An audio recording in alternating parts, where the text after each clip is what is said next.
Perungottukara police station ഉടൻ യാഥാർത്ഥ്യമാക്കണമെന്നാവശ്യപ്പെട്ട് ജനകീയ സമിതിയും അന്തിക്കാട് പോലീസ് ജനമൈത്രി സമിതിയും ചേർന്ന് ഗീതാഗോപി MLAക്ക് നിവേദനം നൽകി.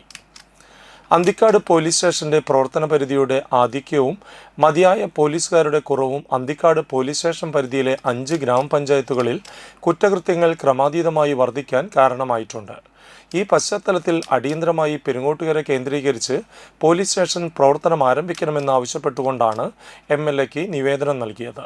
കേരളത്തിൽ തന്നെ ഏറ്റവും വലിയ പ്രവർത്തന പരിധിയുള്ള അന്തിക്കാട് പോലീസ് സ്റ്റേഷനിൽ മതിയായ പോലീസുകാരോ വാഹനങ്ങളോ ഇല്ലാത്തത് 16 വില്ലേജുകൾ ഉൾപ്പെടുന്ന 5 പഞ്ചായത്തുകളിലെ സാധാരണക്കാരുടെ ജനജീവിതത്തിന് ഭീഷണിയാകുന്ന സാഹചര്യമാണ്.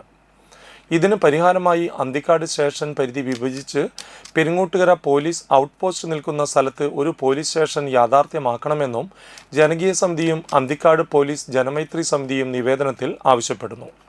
പെരുങ്ങോട്ടുകരയിൽ ഒരു പോലീസ് സ്റ്റേഷൻ വരേണ്ടത് അത്യന്താപേക്ഷിതമാണെന്നും ഇതിനായി ജനകീയ സമിതിയോടൊപ്പം ഉണ്ടാകുമെന്നും നിവേദനം സ്വീകരിച്ച ഗീതാഗോപി MLA അറിയിച്ചു.